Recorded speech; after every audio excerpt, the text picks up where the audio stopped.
हैं आप लोग? विलंब का कारण प्राकृतिक है और प्रकृति के साथ समन्वय स्थापित करते हुए मानवीय संघर्ष का इतिहास है सिविल सेवा। अक्सर लोग कहते हैं कि सिविल सेवा, तो सिविल सेवा नौकरी कम संस्कार रहित, और जब संस्कार है तो संस्कार में समस्त गुणों का समावेश होता है, जिसमें धैर्य, योग्यता, वीरता, साहस, स्पष्टता और समन्वय, ये सब आते हैं। ये जब सारे गुण एक साथ मिलता है, किसी को कहते हैं वीरता, वो व्यक्ति वीर हो जाता है, फिर समाज के लिए नायक हो जाता है। तो देखिए कि 3-3:30 बजे से आज बारिश शुरू हुई और मुझे लगता है 5 बजे तक लगभग बारिश हुई। उसके बावजूद भी आप लोगों की उपस्थिति ये इस बात को दर्शाता है कि आपको सीनियर डिप्टी कलेक्टर बनने से कोई नहीं रोक सकता, क्योंकि जहाँ इतनी उद्दत इच्छा हो बनने का, तो फिर उसको बाधा कहाँ रोक पाए? क्योंकि इच्छा का ही फलाफल जो होता है वो परिणाम होता है। अगर व्यक्ति अच्छा न सोचे, अच्छा न करे और मन में इच्छा न रखे, तो फिर उसका फलाफल मूर्त रूप में नहीं आता। तो लंबा समय हुआ है, थोड़ा हम लोगों का समय गया है, लेकिन इसके बावजूद भी आपको देखकर मेरा साहस और थोड़ा बढ़ा। इसलिए बढ़ा है कि जब आप इतने समय के बावजूद भी अपना उत्साह बनाकर रख सकते हैं, तो हमने तो एक संकल्प ही ली है कि बिहार के प्रत्येक घर में एक सीनियर डिप्टी कलेक्टर हो या कलेक्टर। तो फिर क्यों नहीं भला इस कार्यक्रम को आगे बढ़ाया जाए? तो शुरुआत करें हम लोग। सबसे पहले आप लोगों ने पीछे दे करके अपना एक अध्याय समाप्त किया है, दूसरे पर आपने प्रवेश किया है। इसके लिए मैं ईश्वर से कामना करता हूँ कि आपको साहस दें, शक्ति दें और वीरता दें कि आप तत्परता से मेहनत करें और आप रिजल्ट तक पहुँचे। इसकी हमारी एक कि जिससे कि आप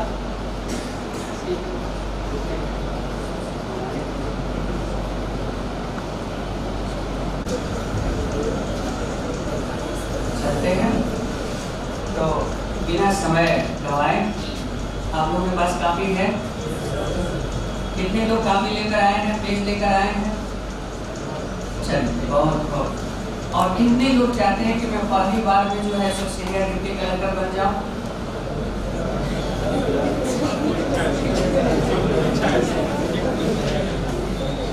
आप लोग इस बात पर बड़ा मुस्कुराए हैं, क्यों?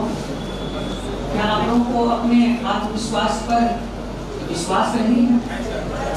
अगर आपको अपने आत्मविश्वास पर विश्वास नहीं, तो फिर भला कौन विश्वास करेगा?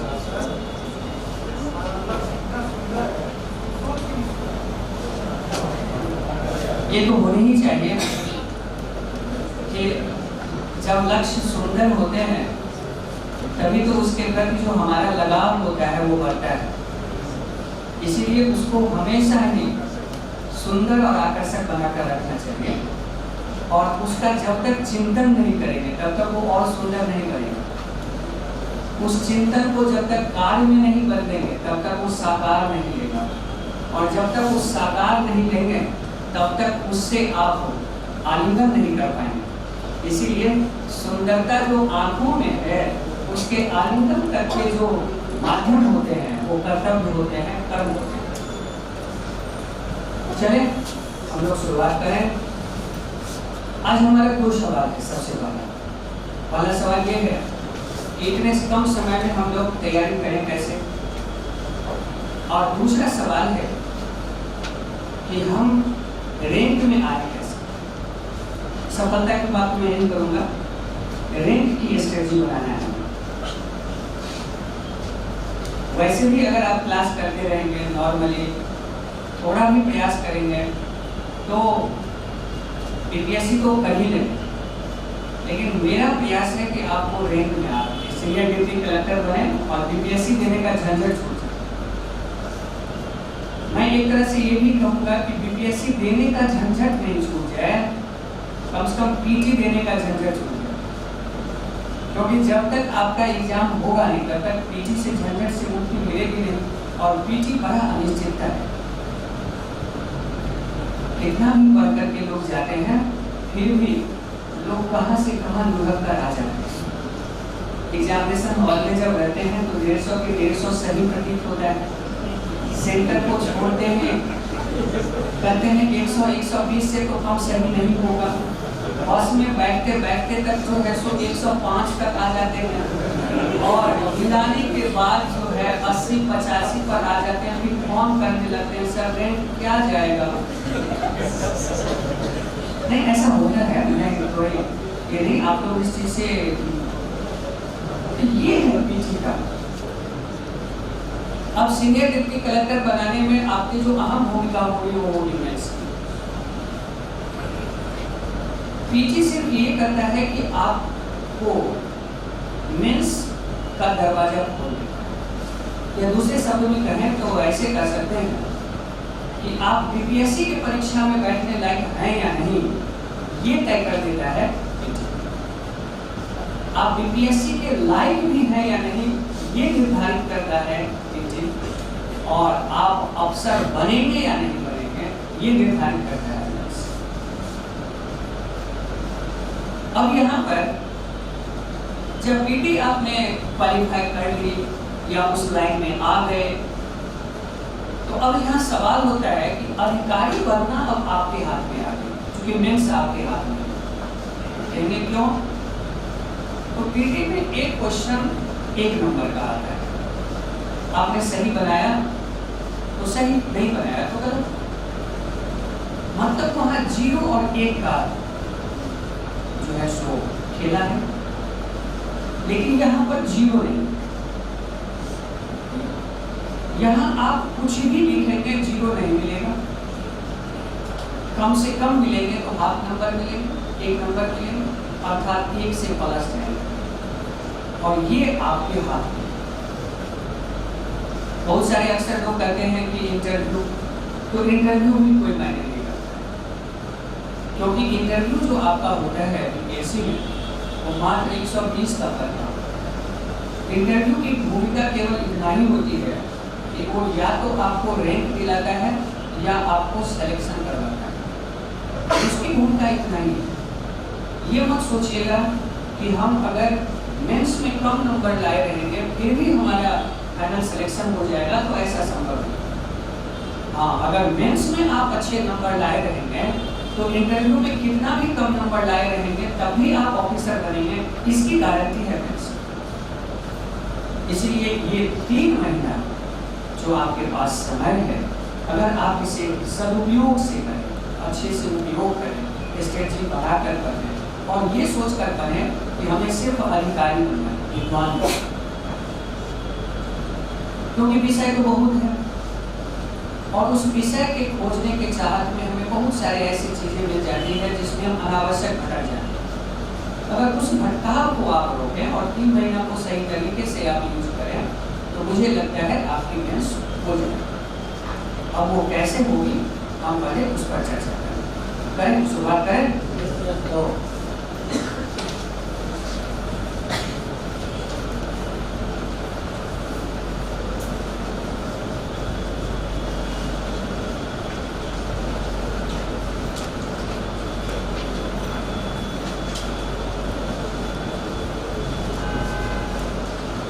इसमें हम लोग 2 चीज पहले ले लेते हैं।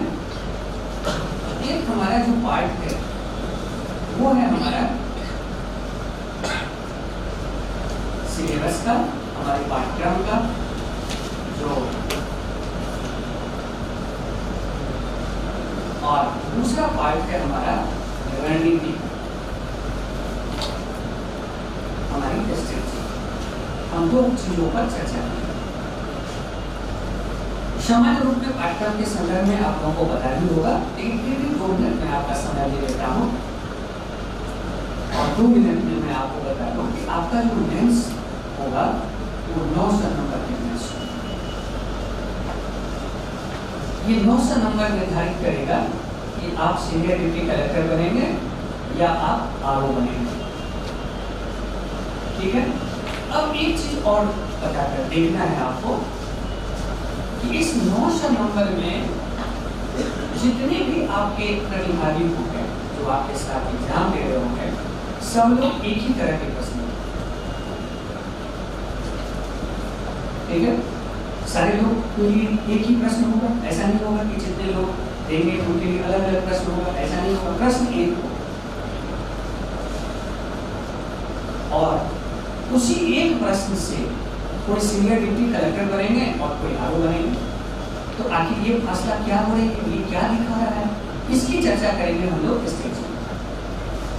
पहले 2 मिनट में हम लोग इस पर ये देख लें, इस 900 नंबर में आपके पास जीएस के लिए जो सारांश है 600 नंबर पर, और आपका जो वैकल्पिक विषय है जो आपने चयन कर रखे होंगे उसके लिए आपका नंबर है 300। इसमें आपके लिए यहाँ जो जुड़ेगा इंटरव्यू में 120 नंबर और 10-20 नंबर पर आप रैंक, यही आपका जो है सो ये चीज़ें हैं। इस एग्जाम के बीच में एक कंपलसरी पेपर है आपका जो हिंदी है, जो 100 नंबर का है, आप क्वालिफाई करेंगे, यहाँ से आप यहाँ आए और इस 10-20 में अगर आपने 60% का टारगेट रखा बस तो आप सीनियर डिप्टी कलेक्टर के साथ बिहार के विभिन्न पदों पर सुशोभित हैं। यही चीज़ है, इसी को विभाग में ध्यान में। अब इसमें पढ़ना क्या सब है, ये पाठ्यक्रम हम लोग चर्चा करेंगे जब इससे पहले चर्चा करते हैं। अब रणनीति, अब तैयारी की जो रणनीति बनती है, तो रणनीति में सबसे पहला चीज ध्यान में रखा जाता है, वो रखा जाता है समय। अगर हम परिभाषा भी देखें स्ट्रेटजी की, तो स्ट्रेटजी की परिभाषा में सबसे पहला चीज देखा जाता है कि समय क्या है, हमें कितने समय में क्या काम करना है, ये बहुत अहम चीज है। तो इसीलिए रणनीति के अंतर्गत जब बात करेंगे, तैयारी शुरू करने से पहले रणनीति के अंतर्गत मेंस की रणनीति में 2 चीजों को हमें समाहित करना है। पहला जो सबसे बड़ा चीज है वो है हमारा अवधारणा, कंसेप्ट, और दूसरा है इस अवधारणा का प्रस्तुतीकरण। अब इसी प्रस्तुतीकरण के लिए आपके पास आपके विचार से, जिसको हम लोग सामान्य भाषा में कहते हैं राइटिंग स्किल। अब ये प्रस्तुतीकरण का जो परीक्षण होगा, एक तरफ हुआ अवधारणा, दूसरी तरफ हुई इस अवधारणा का परीक्षण किसके माध्यम से होगा, प्रस्तुतीकरण के माध्यम से। और ये प्रस्तुतीकरण किसमें प्रकट होगा, ये आएगा आपका लेखन स्किल्स, राइटिंग स्किल्स। तो इसीलिए मेंस का 2 काम, हमें मेंस में 2 चीज को डेवलप करना है। ये आपको पढ़ना नहीं, ऐसा मत सोचिएगा कि किसी किताब में है जिसे आप पढ़ करके आप सीख लें। इसको आपको डेवलप करना, और ये डेवलप के जो तरीके हैं इस पर हम चर्चा करेंगे आगे स्टेप बाय स्टेप। तो ये 2 चीजें हमारा मेंस का, पहला कंसेप्ट प्लस प्रेजेंटेशन, इनसे बनेगा हमारा। अब यहाँ पर आ जाएंगे कि आप जो अवधारणा बनाएंगे ये किस चीज का बनाएंगे,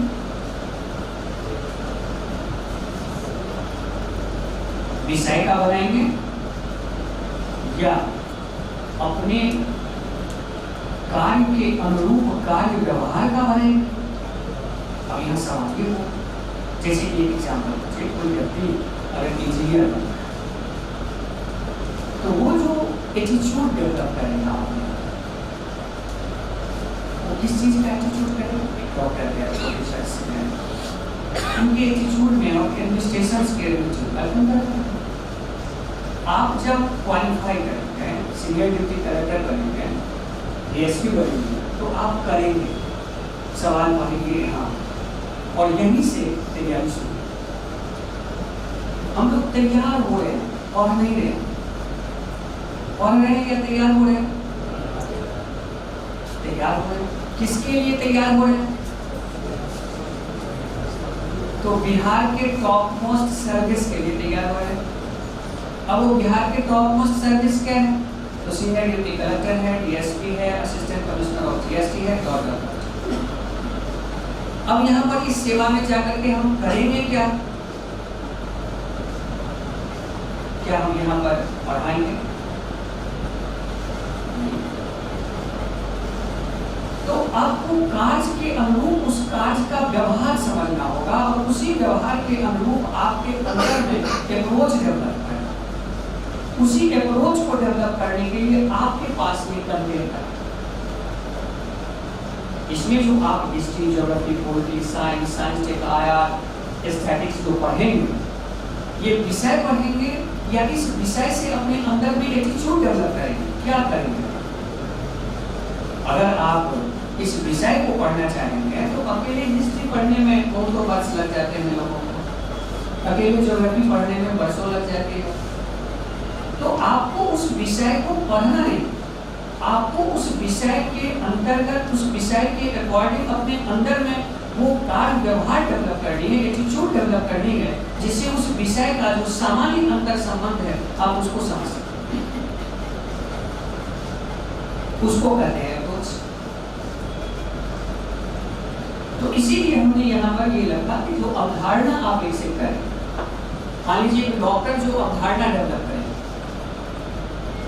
वो रोग के निदान में करेगा। एक इंजीनियर का कंसेप्ट इस पर काम करेगा कि वो कितना बेहतर ढंग से जो है सो इंजीनियरिंग करता है।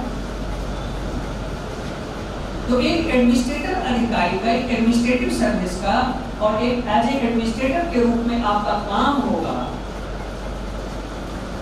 क्या? तो आपका काम होगा समाज के लिए निर्णय लेना। आपका एक ही काम है, डिसीजन मेकिंग। और उसी डिसीजन मेकिंग को डेवलप करने के संदर्भ में आपको history, geography, polity, economy, science, current events ये सब डाले जाते हैं। इसी अवधारणा को जांच करने के संदर्भ में ही आपसे पूछा जाता है कैसा कैसा प्रश्न। तो प्रश्न मत जाइए, प्रश्न मत सुनिए। अब आपको इसी की जांच के लिए आपको कोई कंटेंट देकर कहा जाता है, प्रकाश डालें, समीक्षा करें, मूल्यांकन करें, वर्णन करें,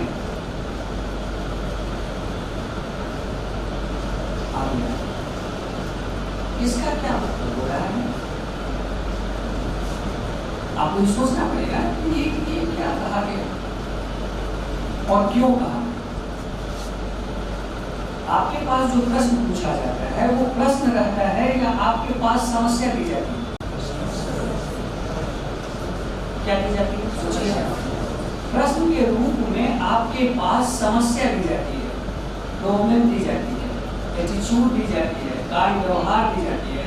इस तरह की परिस्थिति में आपका क्या निर्णय होगा, आप इसको कैसे देखते हैं, आपका देखने का तरीका क्या है, सोच क्या है, आप किस तरह से सोचते हैं, यही तो काम करेंगे आप वहाँ पर। आप वहाँ जाकर के किसी को पढ़ाएंगे या कोई लेक्चर देंगे, कोई काम नहीं, कोई शोध करेंगे, कुछ नहीं करेंगे। आपका काम होगा कोऑर्डिनेशन एंड कोरिलेशन बनाना सारे चीजों। मान लीजिए कि कोई भी अगर कोई अन्य सेवा में हो जाता है तो किसी एक विषय से जाता है, डॉक्टर बनते हैं, डॉक्टरी बनते हैं, इंजीनियर बनते हैं, इंजीनियरिंग करते हैं, सॉफ्टवेयर जाता है, सॉफ्टवेयर करता है। यहाँ आप सीनियर डिप्टी कलेक्टर बनेंगे, हिस्ट्री भी पढ़ना है, साइंस भी पढ़ना है और आज घटने वाली तमाम घटनाओं को भी समझना है। ये घटना यूक्रेन रूस को भी देखना है, वियतनाम को भी देखना है। 360 डिग्री पर नजर दौड़ानी। अब ये 360 डिग्री पर जो नजर दौड़ानी है, तो क्या इतने 360 डिग्री को हम क्या याद कर सकते हैं? नहीं। इससे 360 डिग्री की कार्य क्षमताओं के अंतर संबंधों को हम समझ सकते हैं कि ये ऐसी कौन सी सूक्ष्म सिद्धांतों पर, कौन सी सूक्ष्म व्यवहारों पर, कौन सी सूक्ष्म दर्शनों पर ये काम करता है, हम उसे समझेंगे, उसे जानने का प्रयास करेंगे और उसी को समझना और जानना कंसेप्ट है। कंसेप्ट ये नहीं कि आपने चौरा चौड़ी याद कर लिया। गांधी जी का चंपारण सत्याग्रह में योगदान पढ़ लिया तो हम एक पक्ष पर हैं। अगर ये आया क्वेश्चन तो हम लिख पाएंगे, लेकिन अगर नहीं आया तो कुछ होता है और तो कोई विकल्प नहीं है, क्योंकि हमने ये सोच कर गया कि गांधी जी का चंपारण में किया। लेकिन चंपारण ने भारतीय राष्ट्रीय आंदोलन को क्या दिया, हमने ये नहीं देखा। चंपारण ने स्वतंत्रता आंदोलन की दशा बदल दी, ये हमने नहीं देखा।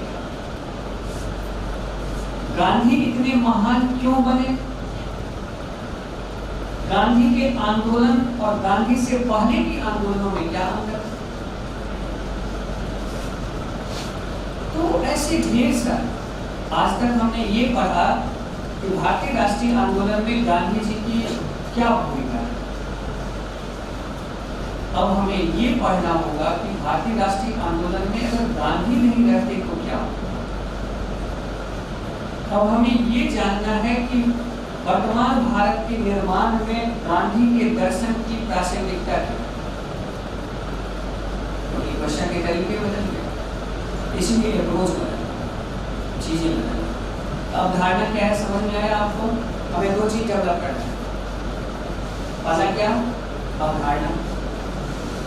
किसकी अवधारणा? एडमिनिस्ट्रेटिव कार्य व्यवहार की अवधारणा, जिसके अंतर्गत सभी विषयों को इंटर रिलेशन के साथ समझने की अवधारणा, और फिर उस अवधारणा को अपने रूपों में प्रस्तुत करने की कला। जो हमारे पास है हम उसको प्रेजेंट कैसे करें, ये बहुत मायने रखता है, क्योंकि इससे आप दिखाए जाए। यही प्रस्तुतिकरण, यही लेखन शैली ये निर्धारित करेगा कि आप अधिकारी हैं या नहीं। आपकी इससे मनोवृत्ति की पहचान होगी। एक तरह से आप यह कह सकते हैं कि यही जो प्रस्तुतिकरण होगा वो आपका पहचान होगा, वही आपको एक तरह से आपकी आइडेंटिटी मार्क होगा, आइडेंटिटी कार्ड। क्योंकि जो एग्जामिनर है वो आपके तत्व नाम से जानते हैं ना रोल नंबर से। अब वो आपको जानेंगे कब?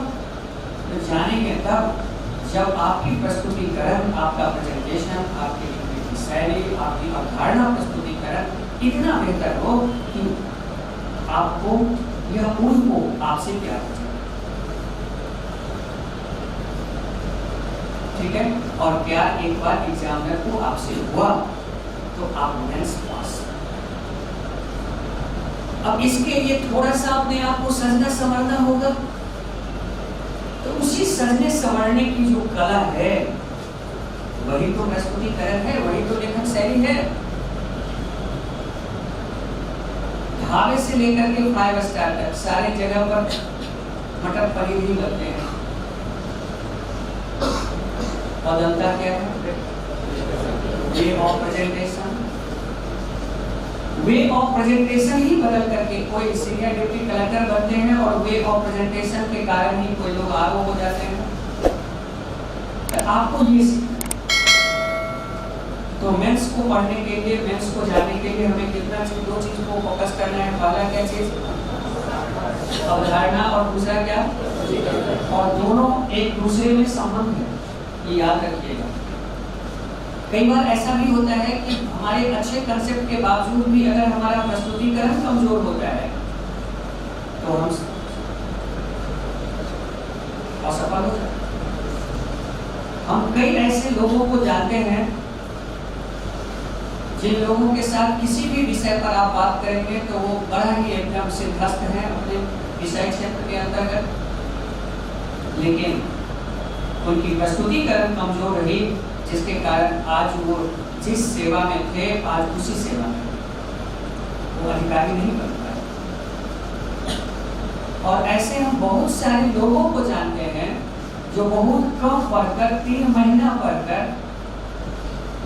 प्रस्तुतिकरण सीख लिया और प्रेजेंटेशन आ गई, लिखना आ गया, कंटेंट कम भी रहा, चीजें कम भी रही, प्रस्तुत करना आ गया, तो अधिकारी है। ऐसे ढेर सारे। इसलिए यहाँ सफलता के लिए हमेशा, क्योंकि एग्जाम, अब एक छोटा सा कैलकुलेशन करिए, मैथमेटिकल कैलकुलेशन, तो टोटल जीएस में आप दोनों पेपर लेकर के कितना क्वेश्चन लिखेंगे? 16 क्वेश्चन, ठीक है। और ऑप्शनल पेपर लेकर के कितना क्वेश्चन लिखेंगे? 5 क्वेश्चन, 6 क्वेश्चन, टोटल कितना हुआ? एक बात बताइए, 22 क्वेश्चन के अलावा आपको 23 क्वेश्चन नहीं आता है, इसमें क्या फर्क पड़ता है? ये 22 क्वेश्चन जिन्होंने अच्छे से प्रस्तुत कर दिया सीनियर डिप्टी कलेक्टर, और इसी 22 क्वेश्चन के लिए कितना सारा कार्य करेंगे हम लोग। क्या एग्जाम में कोई 23-24 क्वेश्चन लिख कराते हैं क्या?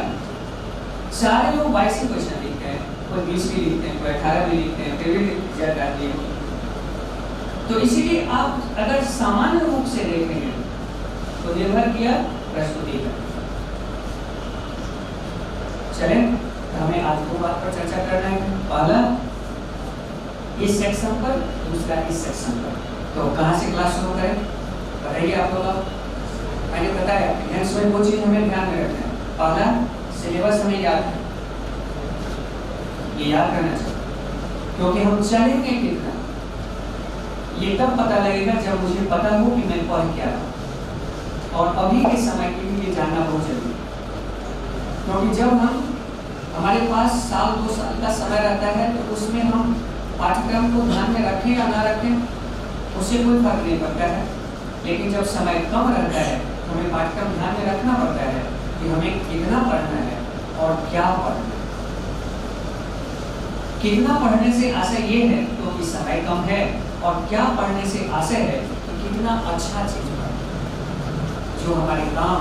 कल जब आप सीनियर डिप्टी कलेक्टर बन जाएंगे तो कोई नहीं पूछेंगे कि आपने क्या पढ़ा है या नहीं पढ़ा।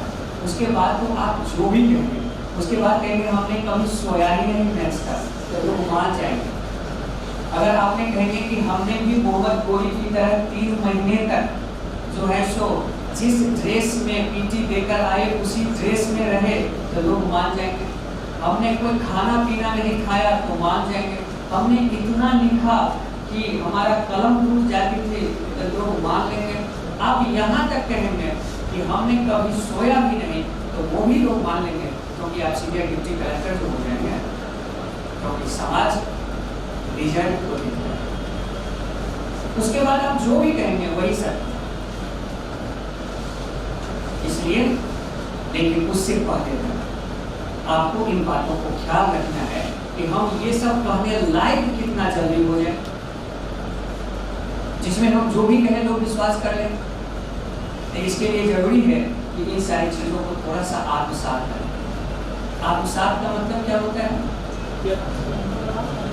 आत्मसात का मतलब होता है अपने आप में धारण कर लेना, अपने जैसे बना लेना, अपने योग्य बना लेना, अपने तरीके से बना लेना, ये आपका अपना बने, ये चीज। चले तो हम लोग कहाँ से शुरुआत करें तैयारी की? कहाँ से? रणनीति से या पाठ्यक्रम से? आप लोगों में दो गुट में बटे हुए हैं, एक पूर्वी गुट, दूसरा पश्चिमी गुट। हम ऐसा करते हैं बीच वाले गुट में आ जाते हैं।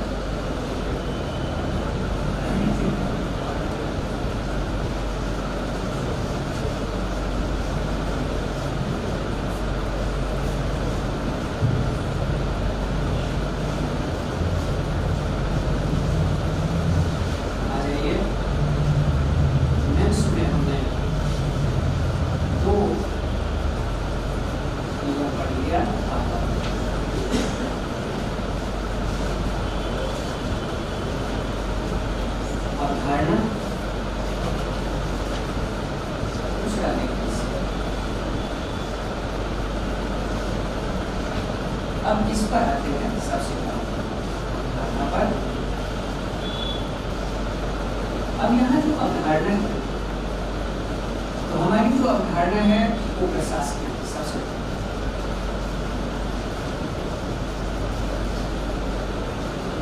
और इस प्रशासनिक अवधारणा को हमें डेवलप करना है। अब यहाँ है कि किसके कंटेस्ट में,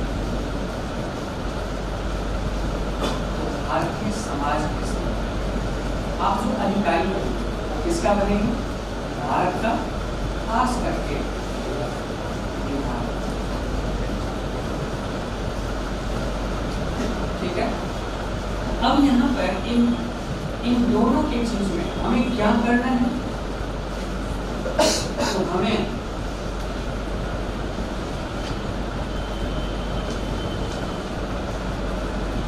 समस्या पर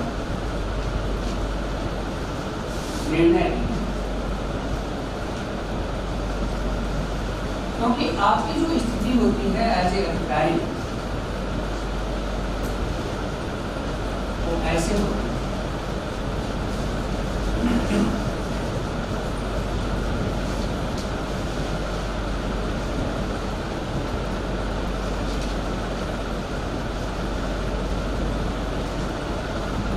इसीलिए आपकी भूमिका अहम है।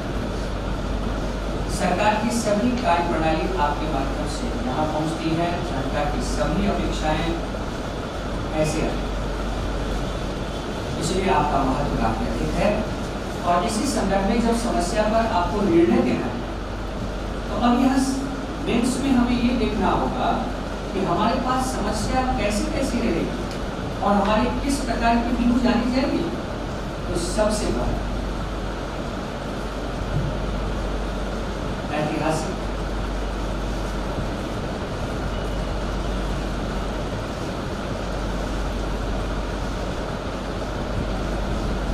भौगोलिक, आर्थिक, सामाजिक,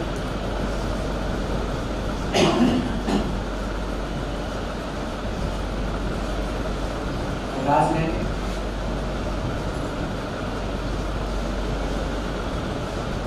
वैज्ञानिक।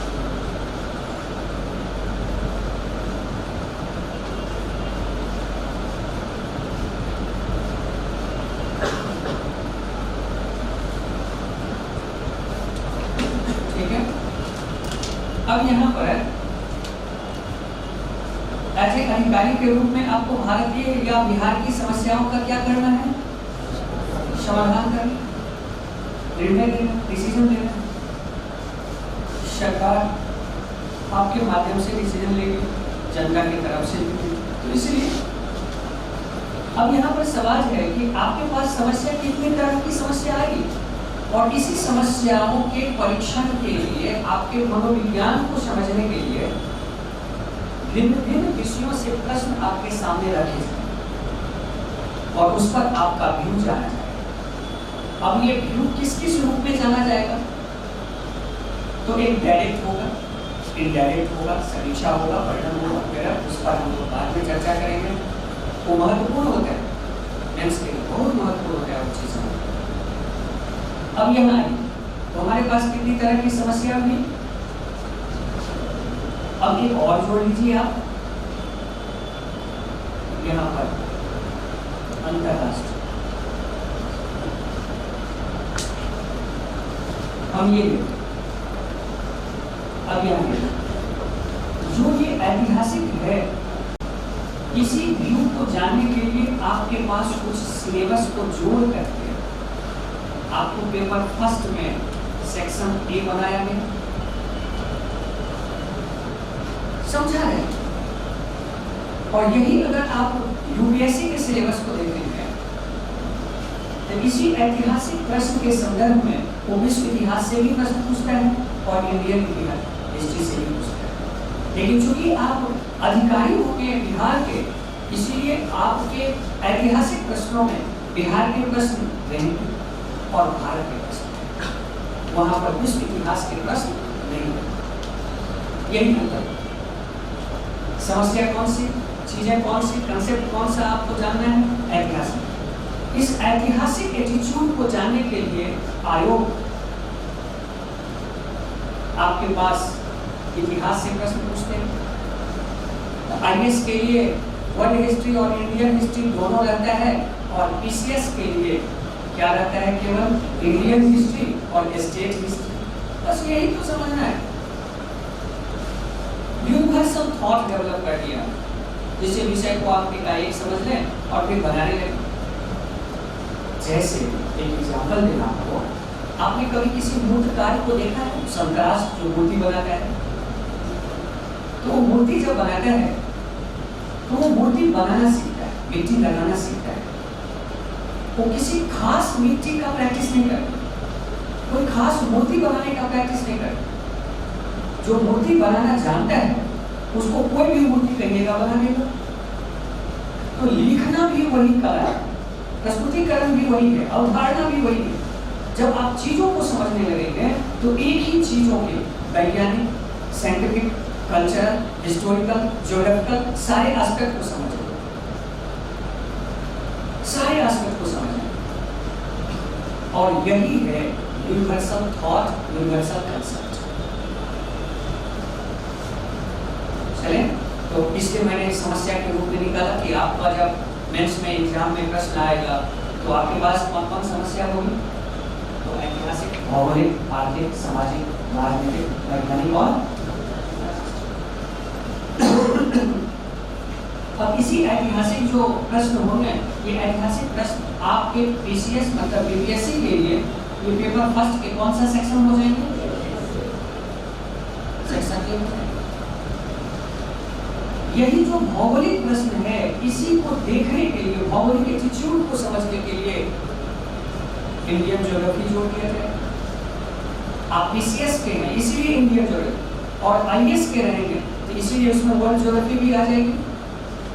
उसके सिलेबस सीधा यहाँ पढ़ा कर लेगा। तो यहाँ पर जब आप इंडियन ज्योग्राफी में आएंगे तो ये हो गया हमारे G2B। G2B का मतलब GS2 का मतलब क्या हो गया? GS पेपर और सेक्शन बी।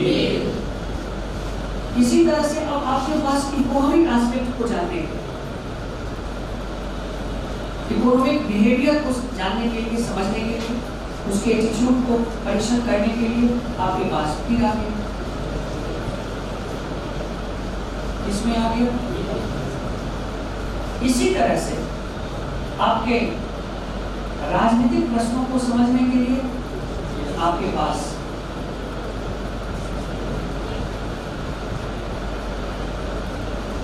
इंडियन पॉलिटी के नाम से क्या दे दिया? जीएस पेपर 2 के सेक्शन दिया। इसी तरह से आपके इस वैज्ञानिक प्रश्नों को जांचने के लिए क्या आ गए? तो यहाँ पर जीएस 2C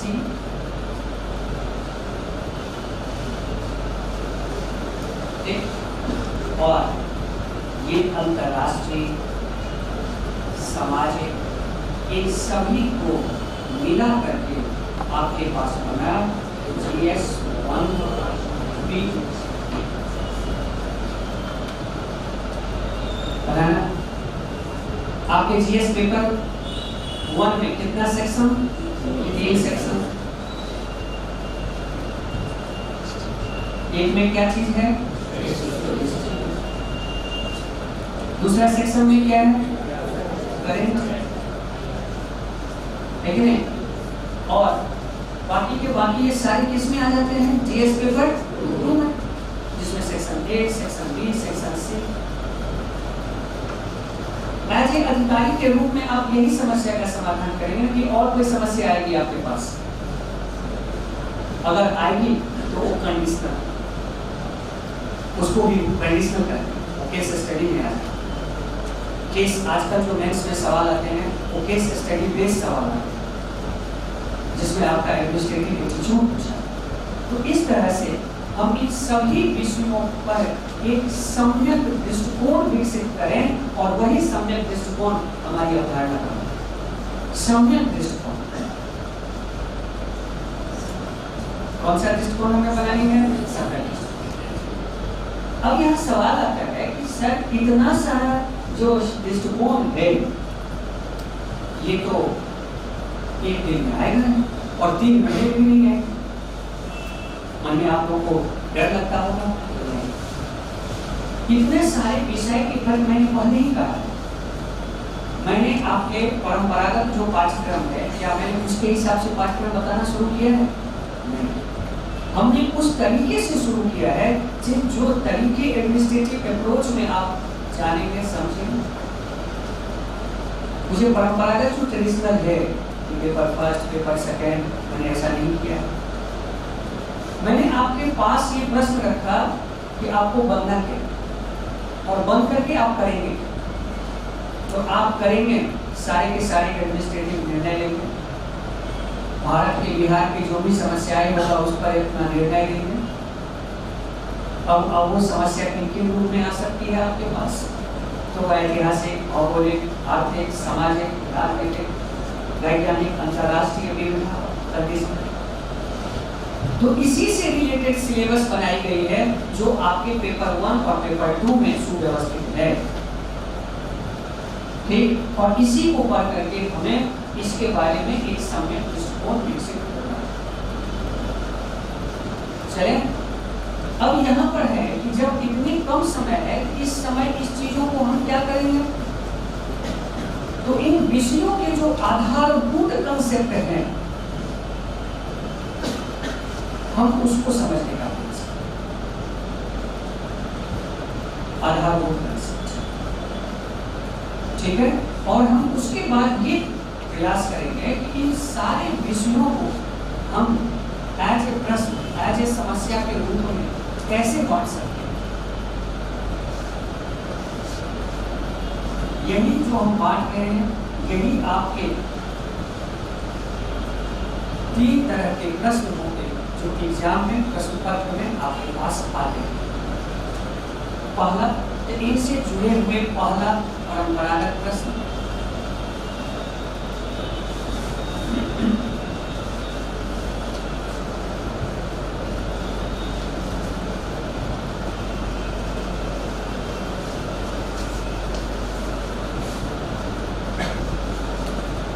कौन सा प्रश्न? परंपरागत प्रश्न, ठीक है। दूसरा, व्यवहारिक प्रश्न, और तीसरा, अंतर संबंधित प्रश्न, इंटरप्रेटिव प्रश्न।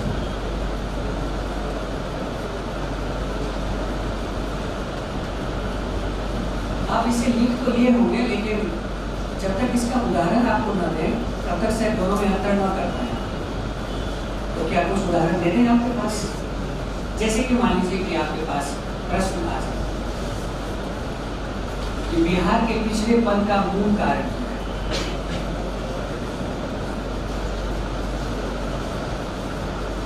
ठीक, ये प्रश्न कहाँ से आया?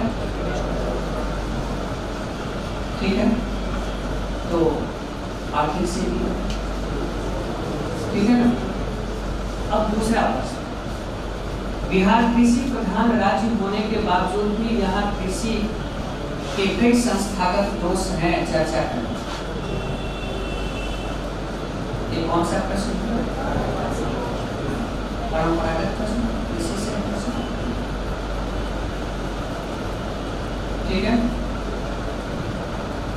मौलिक अधिकार की चर्चा करें, राष्ट्रपति के कार्य और शक्ति की चर्चा करें, ठीक है। न्यायपालिका के अधिकार क्षेत्र की बात करें, कौन सा प्रश्न? ठीक है। बिहार में या भारत में पाए जाने वाले मिट्टी के विभिन्न प्रकारों पर चर्चा करें।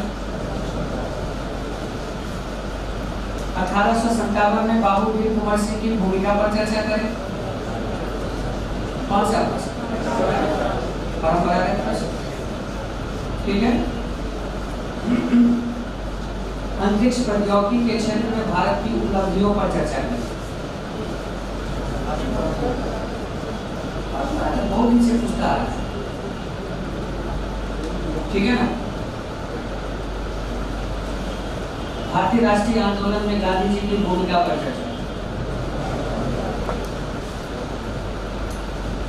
अब ये बताइए, ऐसा अगर प्रश्न आ जाए, इस प्रश्न को कैसे लिखेंगे हम?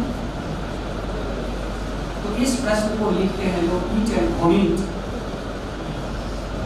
मैंने जब बीपीएससी पहली बार पढ़ाना शुरू किया, जब मैंने यहाँ आया तो पहले जब 48वीं से 52वीं वाले बैच में जब पढ़ा करते थे, वो लोग पढ़ते थे, उस समय में तो बड़ा राज लोग हुआ करते थे, कहते थे सर ईट एंड वोमिट होता है यहाँ बीपीएससी में। तो बाद में चल करके उसका अर्थ लगा, अच्छा याद करना और उसको जाकर वहाँ पर वैसे के वैसे वहाँ लिख देना। तो मैंने कहा कि अगर ईट आपने किया और वोमिट नहीं हुआ तो ऐसा होता है। मान लीजिए याद किए हुए प्रश्न में क्या समस्या होगी कि मान लीजिए कि भूमिका में गए, कहीं पर भी अगर का के की प्रीपोजिशन कंजक्शन इंटरजेक्शन अगर रुका तो फिर पूरे के पूरे पैरा रुक जाएगी, वो पूरा प्रश्न ही आपको भूल जाएंगे, आप याद ही नहीं आएगा, फिर आप जगह छोड़ देंगे कि अच्छा आगे जब याद आएगा तो लिखेंगे, और पूरे एग्जाम खत्म हो जाएगा, वो कभी याद नहीं आएगा और फिर आप नहीं लिख पाएंगे। तो मान लीजिए ईट करने के बाद वोमिट का मन हो और वोमिट सही से ना हो तो सोचिए कितना दम घुस जाता है लोगों। ये तैयारी थोड़ी हुई, हर बार आप तुक्का लगाने जाएंगे कि हाँ क्वेश्चन मिला तो ठीक है, नहीं मिला तो मेंस इसलिए आएंगे बताएंगे। मेंस दो तरह से लोग तैयारी करते हैं, एक रिस्क वाले होते हैं, इसलिए वो खोजते हैं कि कौन केस देता है। अरे कमीशन का एग्जाम केस पर निकलेगा, और अगर निकल भी जाएगा तो रैंक में आएगा, वो असंभव। ठीक है, एक या तो आप खोजिए कहीं से कि हमको मिल जाए, या दूसरा आप अपने कर्म को, अपने स्टाइल को, अपने चीजों को इतना ऊपर उठाइए कि कोई भी प्रश्न आ जाए आप लिखने में सक्षम हो। मेंस अप्रोच की चीजें हैं, याद करने की चीज थोड़ी मैं पर लिखा। चले आगे बढ़े हम लोग। तो परंपरागत प्रश्न का मतलब समझ गए क्या हो गया? तो एक प्रश्न क्या पूछा जाता है परंपरागत, और दूसरा प्रश्न अब आता है किस पर? व्यावहारिक। चले, तो अब जब व्यावहारिक प्रश्न आएगा तो ये इससे थोड़ा सा ये प्रश्न विकसित होगा, थोड़ी इसमें अवधारणा थोड़ा सा। ठीक है, अब व्यावहारिक क्या रहेगा? अब व्यावहारिक प्रश्न में रहेगा कि भारतीय संसद गैर संप्रभु संस्था या कानून बनाती है। ठीक है, अनुच्छेद 21 की व्याख्या ने मौलिक अधिकार को काफी विस्तारित किया, कैसे चर्चा करें? ये अनुच्छेद 21 की व्याख्या ने प्राण और दैहिक या जीवन की नैसर्गिक स्वतंत्रता ने माननीय उच्चतम न्यायालय के द्वारा जब उन्होंने इनको परिभाषित किया तो मौलिक अधिकार का डायमेंशन बढ़ गया।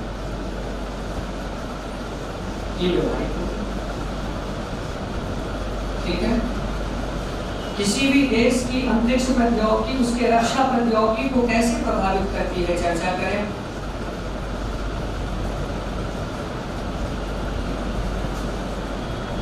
भारत के मिसाइल कार्यक्रमों पर अंतर्राष्ट्रीय प्रतिबंध लगाने के मूल कारण क्या है, या किसी भी देश के मिसाइल कार्यक्रमों पर विकसित राष्ट्रों की नजर रहती है, क्यों? चर्चा करें। क्षेत्रीय नियोजन से क्या आशय है, वर्तमान समय में क्षेत्रीय नियोजन क्यों आवश्यक है, चर्चा करें। ये प्रश्न कैसा हो गया? ठीक, तो दोनों का उदाहरण समझ गए, दोनों में प्रश्न अंतर समझ गए क्या आ रहा है। अभी बात करें यहाँ का प्रश्न, थोड़ा सा हम याद करके लिख सकते हैं, कंप्लीटली याद करके, इसके लिए कहीं पढ़ने की कोई जरूरत नहीं। इसके लिए ना तो क्लास की जरूरत है ना पढ़ने की जरूरत है, इसको केवल याद कर लिया जाए और जो है वो है। मान लीजिए कि राष्ट्रपति का जो कार्य संविधान में है वो है, उसमें क्या, उसमें तो मान लीजिए कुछ भी नहीं, जो पढ़े हैं याद करेंगे, लिख देंगे ना कि बस नंबर मिलेगा, आपका भी मन भरा रहेगा पूरा पेपर पढ़ के आए। इस प्रश्न में आकर के थोड़ा सा आपको लगेगा कि मैंने जो लिखा वो सही लिखा कि नहीं लिखा, क्योंकि यहाँ पर आकर के थोड़ा सा आपका अप्रोच टेस्ट होगा, क्योंकि ये ट्रेडिशनल प्रश्न है नहीं, बिना आप अच्छे कंसेप्ट के जाने बगैर आप नहीं समझेंगे। मौलिक अधिकार आर्टिकल 21 क्या है ये तो आप बता पाएंगे, लेकिन 21 का विस्तार में कैसे भारतीय लोकतंत्र को बदल दिया, इसको समझने के लिए पूरा डायमेंशन चाहिए, पूरा वो केस चाहिए, पूरा जो है सुप्रीम कोर्ट की वो निर्णय चाहिए, जिसके बाद वो चीज आप लिख पाएंगे। जब आप यहाँ आएंगे तो यहाँ पर फिर आपको चाहिए क्लास। यहाँ पर कोई क्लास की जरूरत नहीं है, कोई इंस्टीट्यूशन की जरूरत नहीं है, कोई संस्था की जरूरत नहीं है। यहाँ पर आकर के थोड़ी सी मदद की जरूरत है, और यहाँ पर आकर के ये उपनिषदीय ज्ञान हो जाता है, उपनिषद। इसीलिए आप इसको उपनिषद कर सकते हैं। इसका नाम ही है गुरु के समीप आकर पढ़ो तभी होगा।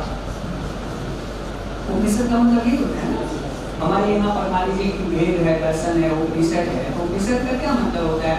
ऐसा सूक्ष्म ज्ञान, अंतर ज्ञान, अंतर संबंधीय ज्ञान जो हम गुरु के समीप रह करके पढ़ें। इसलिए ये जो अंतर संबंध वाला जो वर्तमान संदर्भ में प्रश्न पूछे जा रहे हैं, वो प्रश्न सामान्यतः एक तरह से उपनिषदीय ज्ञान,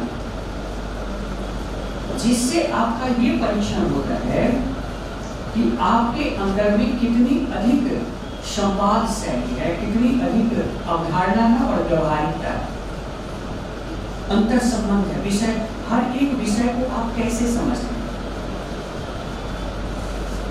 चले, जैसे एक छोटा सा एग्जाम्पल, जैसे कि आज हमारे यहाँ बहुत सारा उदाहरण है, मैं उधर ले जाना चाहता हूँ। एक छोटा सा उदाहरण है, जैसे कि मान लीजिए सामान्य रूप में जो परंपरागत प्रश्न है कि नहीं, लेकिन इसका संबंध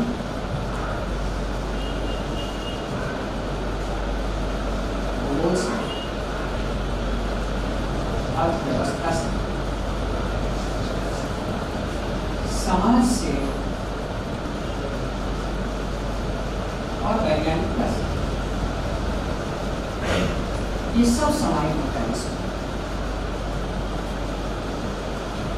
इसलिए आप देखेंगे कि हम साइंस टेक में भी भूगोल पढ़ते हैं, कृषि पढ़ते हैं, अर्थव्यवस्था में भी कृषि पढ़ते हैं, और भूगोल में भी कृषि पढ़ते हैं, लेकिन सबके अपने अपने अप्रोच होते हैं।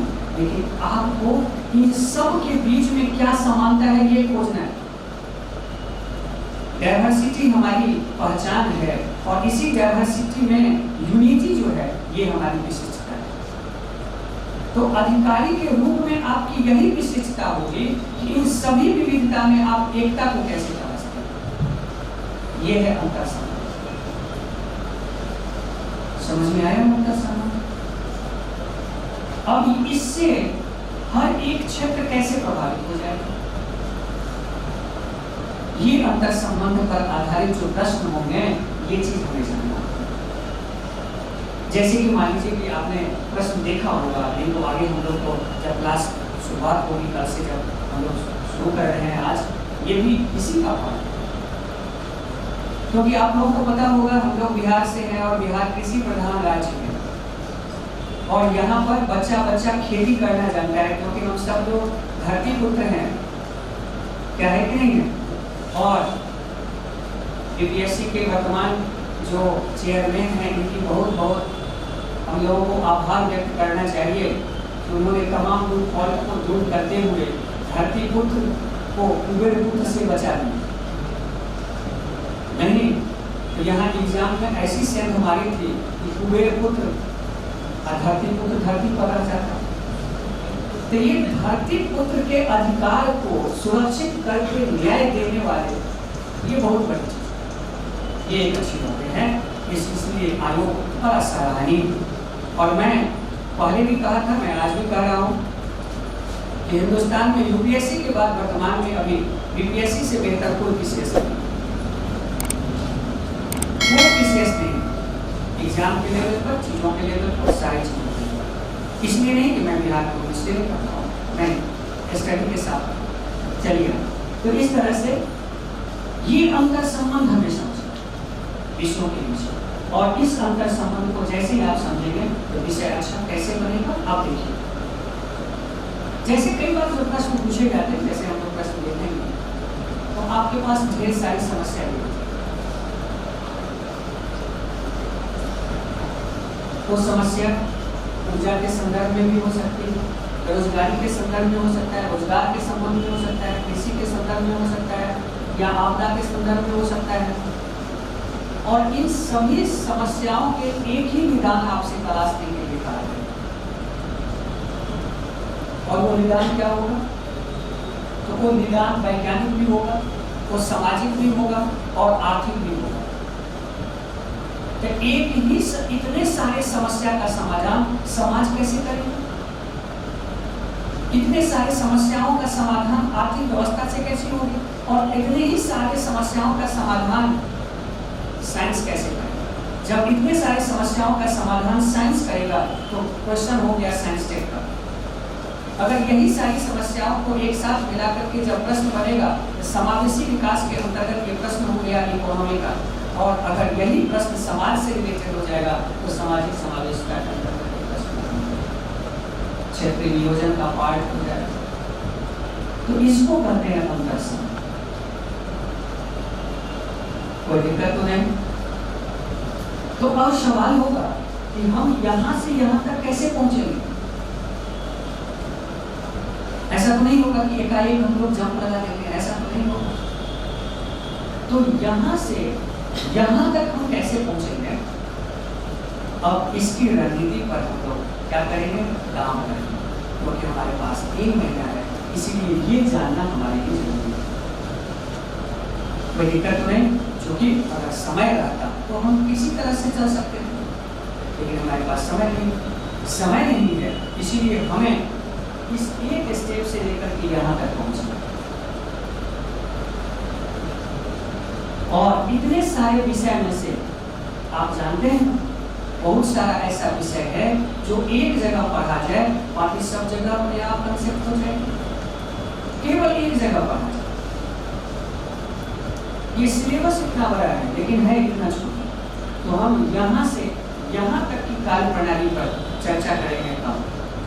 आज आप लोगों का समय चूंकि बहुत हो गया है, आज की परिचर्चा हम लोग लेट से शुरू किए थे, इसलिए आज की परिचर्चा का जो सबसे महत्वपूर्ण टॉपिक है वो कल से शुरू हो। आप ये मत सोचिए कि आज तो आप आए हम एक दूसरे से मिले, लेकिन मेन जो आपकी क्लास है कब हो रही है? कल से, और इसीलिए कल आप 5:30 बजे उपस्थित रहेंगे, और 22 भी होगी तभी आप उपस्थित।